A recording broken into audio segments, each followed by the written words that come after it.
After the disappointing launch of Cyberpunk 2077 left many feeling disappointed. What the fuck is this piece of shit?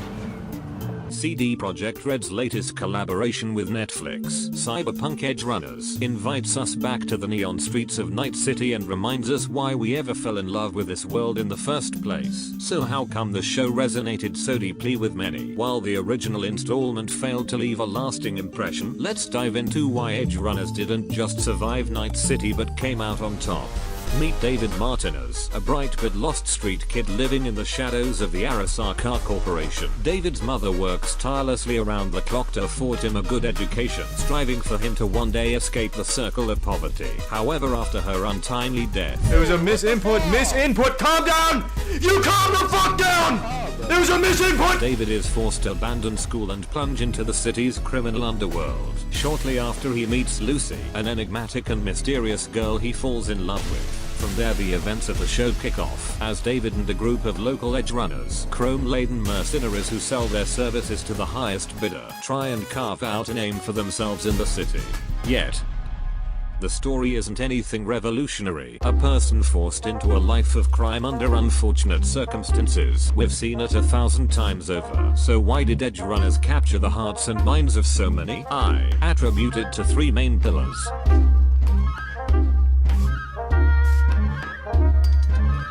David's and Lucy's relationship functions as the show's beating heart. David, who first met Lucy at a time of great distress, was able to confide in her to find some small relief. Likewise, though Lucy initially manipulated David for her own gain, he proved himself to be the sole person she could open up to. Ultimately, despite the bond they shared, their conflicting motivations, Lucy's desire to escape Night City, as opposed to David's wish to charge headfirst towards its very core, put them at odds with each other. As a result, their relationship was cut tragically short before the series finale.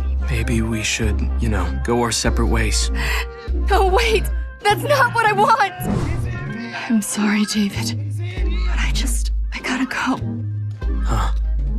Go where? We'll talk when I get home. But please, wait for me. The magic of their relationship lies at its pacing, meaning that where the show struggles to demonstrate genuine chemistry through its dialogue. Hey! I'm so clumsy. Shut the fuck up. It excels at showing us small, intimate moments from David's and Lucy's romance. We're exposed to brief scenes from their lives that help immerse ourselves in the bond they share. We see only the highest highs and lowest lows of the relationship, as if we're presented with Lucy's recollections after the dust has settled, or the flashes before David's eyes in his final moments. We're left wondering what could have gone differently, knowing how close they were to their happy ending. For this reason, they stick with us long after we're finished watching the show.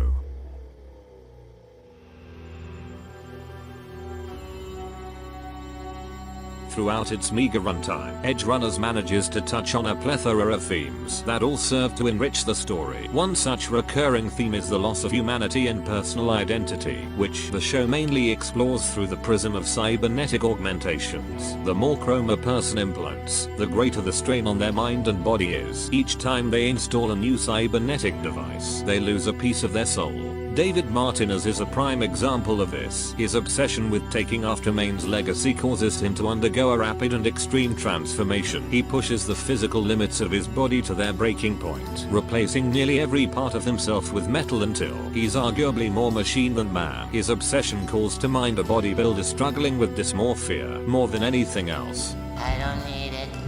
I don't need it. I definitely don't need it. I don't need it. I don't need it. I don't need it. I don't need it. I need it!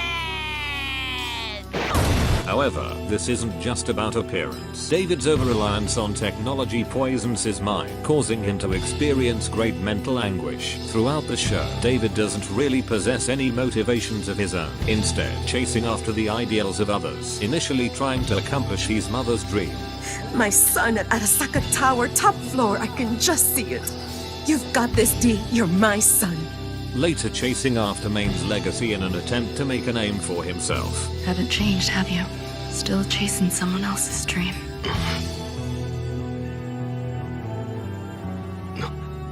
It's not like I don't understand. and then hoping to get Lucy to the moon. I ain't worried that Lucy sides you. I got nothing left. But you still have a dream to stick around for. Need you to see it through. His lack of self-realization plays a major part in his fall to cyberpsychosis and loss of identity, pushing him to further augment himself in order to validate others, all whilst providing him with little mental strength to stand and fight against the disease. We're left to ask, at what point is David really gone? With how impressionable he is, what would it even require for him to suffer identity death? Sacrificing his dreams, perhaps his aspirations? None were his own to begin with. Even his social role in the group is an imitation of May's. Has David simply changed over time, molded by trauma and tragedy to grow as a person, or has he been erased, replaced by the technology he cradled? In his final fleeting moments of clarity, when we see David momentarily snap back to reality, I, at least, see the David we first met, the naive, wide-eyed street kid who ran into Lucy on the train. If so, could it be that he lost his identity long before we initially let on?